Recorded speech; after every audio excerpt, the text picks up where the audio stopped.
The phone screen glowed like a beacon in the dark, its blue light slicing through the quiet of our apartment. My thumb hovered over the text. Working late at the office conference. Don't wait up tonight. The words from Lena stung, not because they were unusual, but because of the hour, 10:47 p.m., and the way they sat there, cold and curt, in our iMessage thread. My gut churned, a primal instinct whispering that something was off. I typed back, fingers trembling with a mix of sarcasm and dread. Hope you and Jake from accounting enjoy the presentation. I hit send, expecting nothing but silence. 20 minutes later, the front door rattled, and Lena stood there, keys shaking in her hand, her face pale as if she'd seen a ghost. The living room was a snapshot of our life together. Mismatched throw pillows on the couch, a half-empty wine glass on the coffee table, and the faint hum of the city filtering through the cracked window. I sat frozen, my phone still clutched in my hand, the text thread open like an accusation. Lena's coat was half on, her hair slightly mussed, and her eyes, those hazel eyes I'd memorized over 6 years, darted everywhere but at me. You're home early, I said, my voice low, testing the air. She flinched, setting her keys down with a clatter that echoed like a gunshot in the stillness. I'd the conference wrapped up, she mumbled, slipping off her coat and tossing it over a chair. Her phone buzzed in her purse, and she ignored it, but the sound was a needle in my spine. I'd noticed the patterns lately, her phone face down on the table during dinner, the way she'd angle it away when typing the late-night work calls that ended with her voice softening, almost intimate. I told myself it was nothing, just the paranoia of a man too comfortable in routine.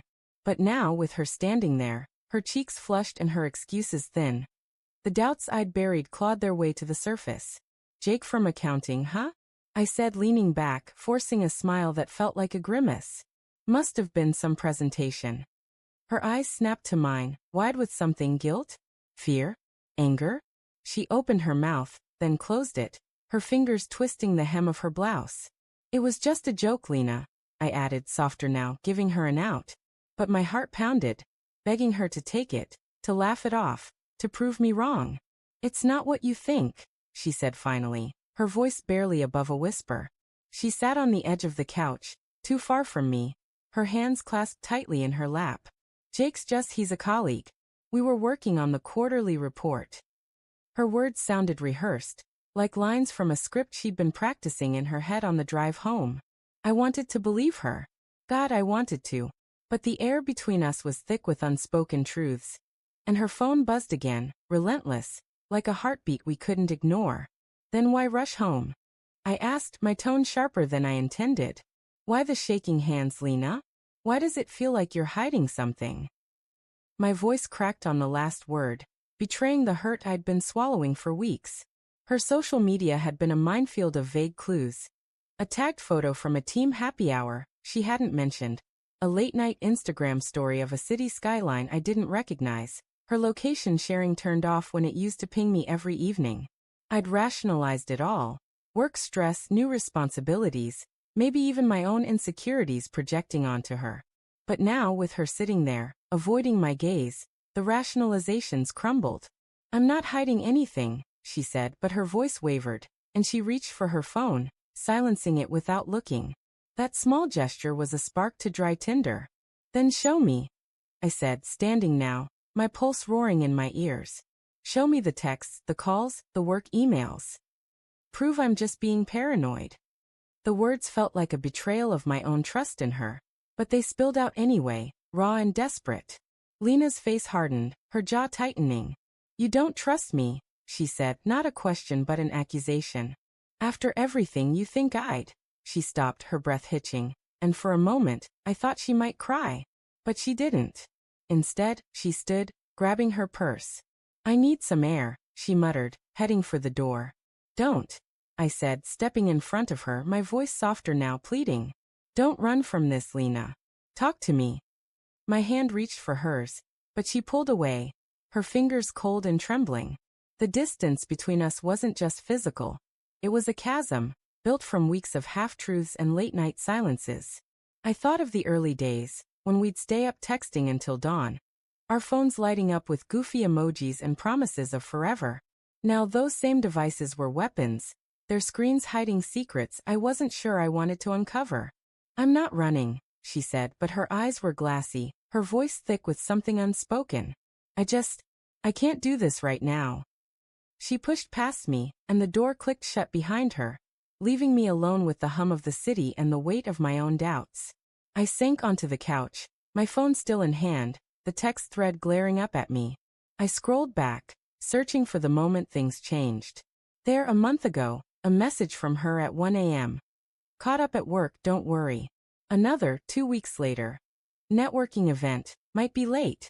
Each one had seemed innocent at the time, but now they were breadcrumbs leading somewhere I didn't want to go. I opened her Instagram, the app we'd once used to share silly memes, now a gallery of curated half-truths. A recent story showed her laughing in a dimly lit bar, Jake's arm just visible in the frame. My stomach twisted, and I clicked the phone off, unable to look anymore. The next hour was a blur of pacing, coffee, and the gnawing urge to check her phone, which she'd left on the counter in her haste. I didn't touch it, not yet. Instead, I replayed every moment of the past few months. Her distracted smiles, the way she'd stop mid-sentence when her phone lit up, the sudden work trips that left me eating alone.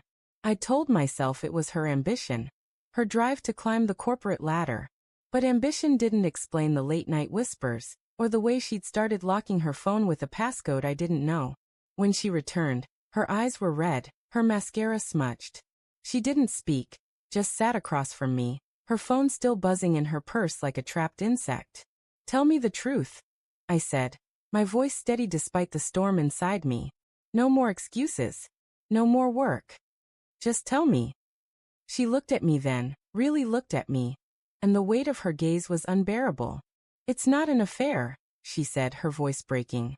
Not physically, but I've been talking to Jake. A lot. More than I should. Each word was a blade, slicing through the trust we'd built. It started as nothing, work stress venting. But it became something else.